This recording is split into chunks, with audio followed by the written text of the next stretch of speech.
नमस्कार। आज है अक्टूबर की 30 तारीख। बिहार की छोटी बड़ी खबरों के साथ मैं हूं पंकज प्रियदर्शी।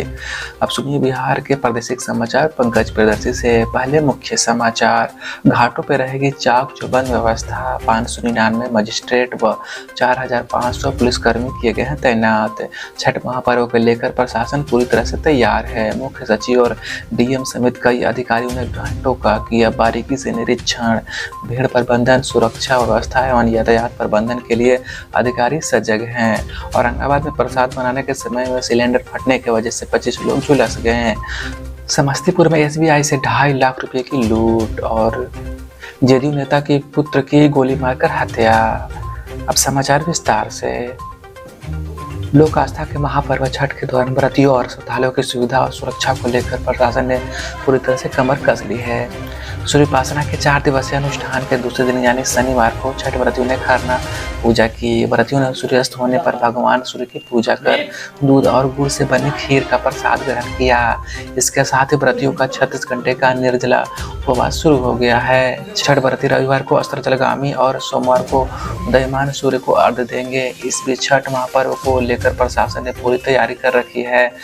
पर्व में किसी भी तरह की परिस्थिति से निपटने के लिए 500 मजिस्ट्रेट और 4500 पुलिसकर्मियों को तैनाती किया गया है। गंगा घाटों पर पुरुष एवं महिला व्रतियों के लिए अलग अलग शौचालय, स्वच्छ पेयजल, चेंजिंग रूम, व्रतियों को ठहरने के लिए शेड और वाहन पार्किंग की पर्याप्त व्यवस्था भी की गई है। यह जानकारी शनिवार को गंगा घाट पर निरीक्षण करने के बाद जिलाधिकारी डॉक्टर चंद्रशेखर सिंह ने राज्य के मुख्य सचिव आमिर सुबहानी और डीजीपी एसके सिंघल समेत अन्य पदाधिकारियों को दी। उन्होंने जानकारी दी है कि सभी अधिकारी 24 घंटे मुस्तैद हैं। एनडीआरएफ, एसडीआरएफ एवं सिविल डिफेंस की टीमों भी तैयार किए गए हैं। घाटों पर जाने के लिए प्रवेश अप्रोच चालू किया गया है। घाटों पर उत्कृष्ट सफाई एवं प्रकाश व्यवस्था सुनिश्चित की गई है।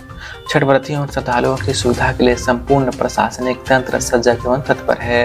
मुख्यमंत्री के प्रधान सचिव ने कहा कि छठ महापर्व के अवसर पर विधि व्यवस्था संचालन की सर्वोच्च प्राथमिकता है।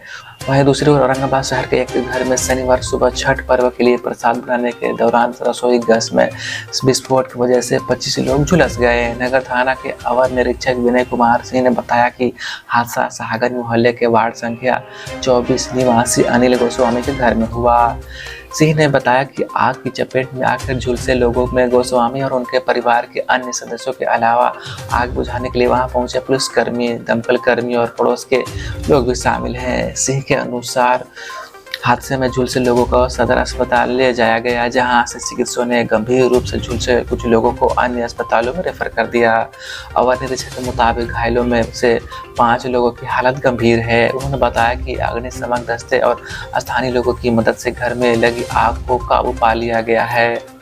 बिहार में मानसून की वापसी होने के बाद ही मौसम में बदलाव देखने को मिल रहा है। राज्य भर में तापमान में गिरावट दर्ज की जाने लगी है। अब महापर्व का छठ पर्व भी शुभारंभ हो चुका है। मौसम विभाग ने बिहार के उत्तर पूर्व इलाके में हल्के कोहरे की संभावना जताई है। साथ ही 30 व 31 अक्टूबर को राज्य भर में मौसम शुष्क और आकाश साफ रहने की संभावना है। पटना IMD की तरफ से जारी अनुमान के अनुसार 30 अक्टूबर को न्यूनतम तापमान 18 से 20 डिग्री सेल्सियस और 31 अक्टूबर को न्यूनतम तापमान 17 से 19 डिग्री रहने का पूर्वानुमान है। साथ ही पटना मौसम विज्ञान केंद्र के वैज्ञानिक संजय कुमार सिंह ने कहा कि राज्य के मौसम में बड़ी तेजी से बदलाव हो रहा है। देर भर तापमान समान रहता है, पर रात के समय तापमान में गिरावट देखी जा रही है। राजधानी पटना का तापमान 30 डिग्री सेल्सियस के आसपास रह रहा है। वहीं राज्य में तापमान में गिरावट देखी जा रही है। मौसम विभाग के अनुसार नवंबर और दिसंबर महीने में ठंड रफ्तार पकड़ने लगेगी। शुक्रवार को सुपौल जिले में सबसे कम तापमान 19 डिग्री रिकॉर्ड किया गया। वहीं रात और सुबह की हल्की ठंड महसूस की जा रही है। लोक आस्था का महापर्व छठ पर्व का बिहार में अपना ही एक अलग महत्व है। यही वजह है कि बिहार से बाहर आने वाले लोग किसी भी पर्व में ना आए, लेकिन छठ में यहाँ जरूर आते हैं। आम से लेकर खास तक इस पर्व को बड़ी शिद्दत से करते हैं और भगवान भास्कर और छठी मैया से अपने अपने परिवार के लिए मंगल कामना करते हैं। ऐसे में बिहार के विभिन्न जिलों में बंद कैदी भी छठ पर्व करने में पीछे नहीं रहते हैं। इस बार बिहार के विभिन्न जिलों में 838 कैदी छठ व्रत कर रहे हैं, जिसमें 476 पुरुष और 361 महिलाएं हैं। इसमें से भागलपुर जेल में बंद 4 मुस्लिम कैदी भी शामिल हैं, जो भगवान सूर्य और छठी मैया का उपासना विधि विधान से करेंगे। इनमें से 3 महिलाएं और 1 पुरुष बंदी हैं। भागलपुर का शहीद जुब्बा साहनी केंद्रीय कारा में 70 वर्ष पूर्व महिला मंडल कारा में कैद 32 वर्षीय महिला एवं विशेष केंद्रीय कारा के 74 वर्षीय बंदी व्रत कर रहे हैं। मुजफ्फरपुर केंद्रीय कारा में कैदी सबसे ज्यादा छठी व्रत कर रहे हैं। यहाँ 169 बंदियों में 78 पुरुष और 91 महिला शामिल हैं। दूसरे नंबर में सीतामढ़ी है, जहाँ 117 बंदियों में 73 पुरुष और 44 महिलाएं शामिल हैं। दरभंगा में 85 बंदियों ने छठ व्रत का संकल्प लिया है। इनमें से 36 पुरुष व 49 महिलाएं हैं, जबकि मोतिहारी केंद्रीय कारा में 112 कैदी छठ व्रत कर रहे हैं। राष्ट्रीय लोजपा के प्रदेश अध्यक्ष एवं सांसद प्रिंस राज पासवान 30 अक्टूबर, 31 अक्टूबर एवं 1 नवंबर को मोकामा व गोपालगंज विधानसभा के उपचुनाव में भाजपा प्रत्याशी के पक्ष में चुनाव प्रचार करेंगे। लोजपा के राष्ट्रीय अध्यक्ष केंद्रीय मंत्री पशुपति कुमार पारस के निर्देश पर प्रिंस राज पासवान मोकामा में भाजपा प्रत्याशी सोनम देवी के पक्ष में तथा गोपालगंज में भाजपा के उम्मीदवार कुसुम देवी के समर्थन में प्रचार करेंगे। दोनों विधानसभा क्षेत्र में जनसंपर्क अभियान में शामिल होंगे। अध्यक्ष प्रिंस राज पासवान के साथ रालोजपा एवं दलित सेना के राष्ट्रीय एवं प्रदेश स्तर के संगठनों के नेता भी विधानसभा क्षेत्र में जाएंगे और पूरे जोर शोर से भाजपा उम्मीदवार के प्रचार प्रसार में कार्यक्रम में अभियान चलाएंगे।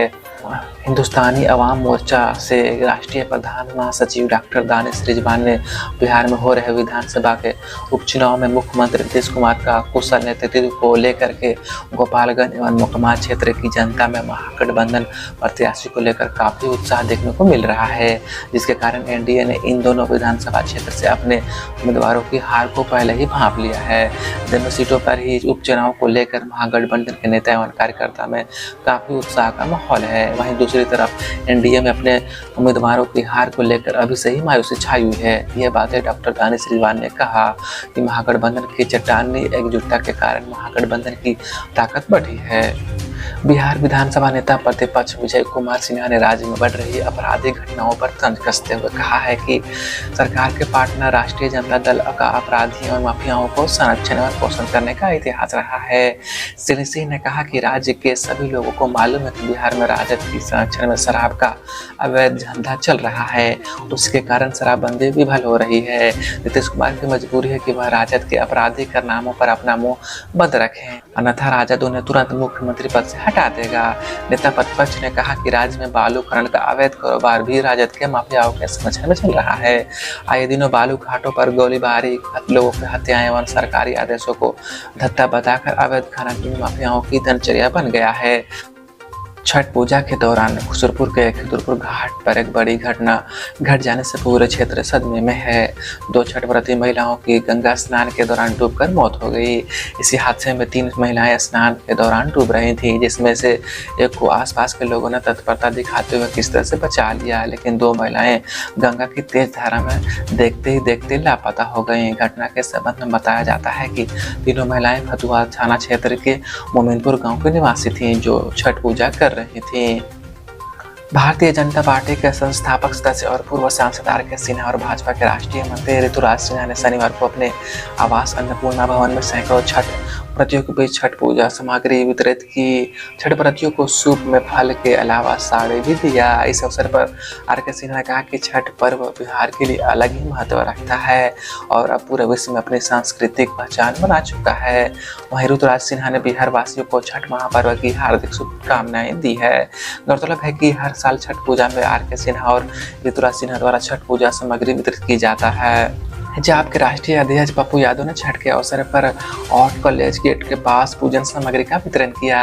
पूर्व सांसद पप्पू यादव ने कहा कि लोक आस्था के इस महापर्व पर हम सब गरीबों को सेवा करनी चाहिए। जाप के कार्यकर्ता सभी घाटों पर सब सफाई का काम कर रहे हैं। लोगों से आग्रह करते हुए कहा कि छठ पर सावधानी के साथ पूजा करें ताकि किसी भी प्रकार का हादसा न हो। उन्होंने सभी लोगों के भाईचारे के साथ छठ मनाने की अपील की है।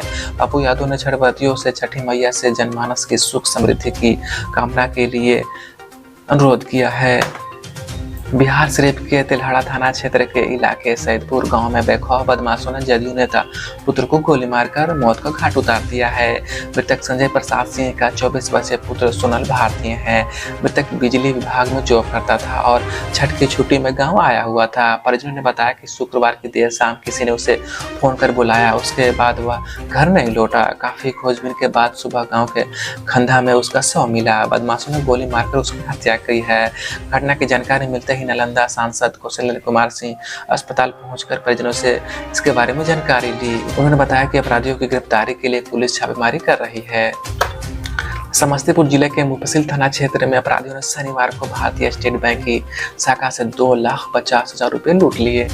पुलिस सूत्रों ने यहां बताया कि जिले के कर्पूरी गांव स्थित भारतीय स्टेट बैंक की शाखा में 6 हथियारबंद अपराधियों ने धावा बोला। इसके बाद अपराधियों ने हथियार का भय दिखाकर बैंक के कर्मचारियों और ग्राहकों को कब्जे में ले लिया और 2 लाख रुपये लूटकर भाग गए। लूटपाट का विरोध करने पर अपराधियों ने होमगार्ड जवान नंदनलाल राय एवं बैंक कर्मी को पिस्तौल की बट से सर पर मारकर घायल कर दिया।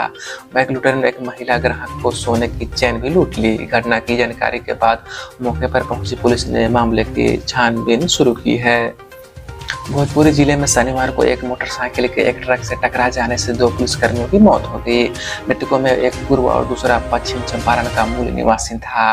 पुलिस अधिकारी ने इसकी जानकारी दी। भोजपुर के पुलिस अधीक्षक सिन्हा ने कहा कि दुर्घटना सुबह करीब 10 बजे जिला मुख्यालय आरा के पास राष्ट्रीय राजमार्ग पर हुई, जब वहां पर वो छठ के लिए अपने घर जा रहे थे। उन्होंने बताया कि हादसे के बाद ट्रक अनियंत्रित होकर पलट गया। उन्होंने बताया कि पुलिसकर्मी टीम के घटनास्थल पर पहुंचने के पहले ट्रक चालक फरार हो गया था। सिंह ने कहा कि दोनों पुलिसकर्मी कांस्टेबल सुशील कुमार झा 25 वर्षीय और जगदीश शाह 26 वर्षीय को सदर अस्पताल ले जाया गया, जहां डॉक्टर ने उन्हें मृत घोषित कर दिया। उन्होंने बताया कि मरने वाले पुलिसकर्मी बक्सर जिले में सटे बिहार सैन्य पुलिसकर्मी की एक बटालियन में तैनात हैं।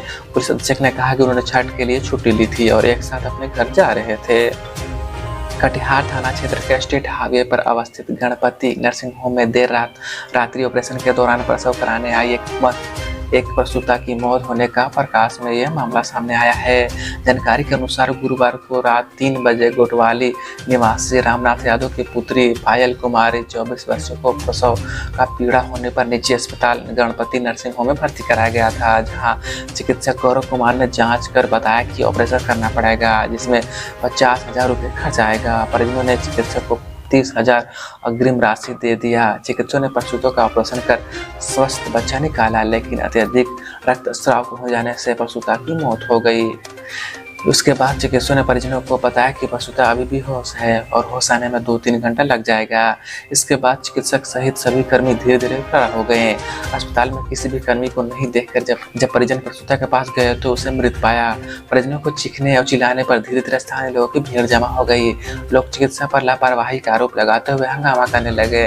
सूचना मिलते ही कुर्सेला पुलिस घटनास्थल पर पहुंचा और लोगों को शांत कराया और शव को अपने कब्जे में लेकर पूछताछ में जुट गई। मृतका के पति मुंगेर जिला के हवेली खगड़िया कोरिया साड़ो निवासी आलोक यादव ने कुर्सेला थाना क्षेत्र में लिखित आवेदन में अस्पताल प्रबंधन पर लापरवाही बरतने का आरोप लगाते हुए कार्रवाई की मांग की है। वही घटना को लेकर स्थानीय लोगों में अस्पताल प्रबंधन के प्रति आक्रोश व्याप्त है। लोग घटना को लेकर मानक विहीन निजी अस्पताल संचालन की अनुमति देने पर स्वास्थ्य विभाग को भी समान रूप से आरोपी मान रहे हैं। मृतका की बहन ने बताया कि कुर्सेला प्राथमिक स्वास्थ्य केंद्र से आशा द्वारा ही प्रसूता को इस निजी अस्पताल में लाया गया था। थानाध्यक्ष ने बताया कि मृतका के पति के आवेदन पर मामला दर्ज कर शव को पोस्टमार्टम हेतु भेजा गया है। पुलिस आगे की कार्रवाई में जुटी हुई है। मुंबई गांधीनगर वंदे भारत ट्रेन एक बार फिर से गाय से टकरा गई है। मुंबई गांधीनगर वंदे भारत सुपरफास्ट एक्सप्रेसवे शनिवार सुबह गुजरात के अतुल स्टेशन के पास गाय से टकरा गई, जिसके चलते ट्रेन को गंतव्य तक पहुंचने में 20 मिनट की देरी हुई। रेलवे के एक अधिकारी ने यह जानकारी दी है। रेलवे सूत्रों ने कहा कि इस घटना से ट्रेन का अगला हिस्सा फिर से क्षतिग्रस्त हो गया है। इससे पहले भी एक घटना में यह क्षतिग्रस्त हो गया था। डिब्बे के उपकरणों को काफ़ी नुकसान पहुंचा है। अधिकारी ने बताया कि सुबह करीब 8:20 पर यह घटना घटी। उन्होंने कहा कि ट्रेन अतुल रेलवे स्टेशन के पास पटरी पर आई गाय से टकरा गई। घटना के कारण ट्रेन लगभग 20 मिनट तक रुकी रही। दिल्ली और आसपास वायु गुणवत्ता की स्थिति बिगड़ने के कारण वायु गुणवत्ता प्रबंधन आयोग ने पूरे एनसीआर में ग्रेडेड रिस्पॉन्स एक्शन प्लान का चरण 3 लागू कर दिया है। इसी के साथ बिहार के प्रादेशिक समाचार का ये अंक समाप्त होता है। नमस्कार।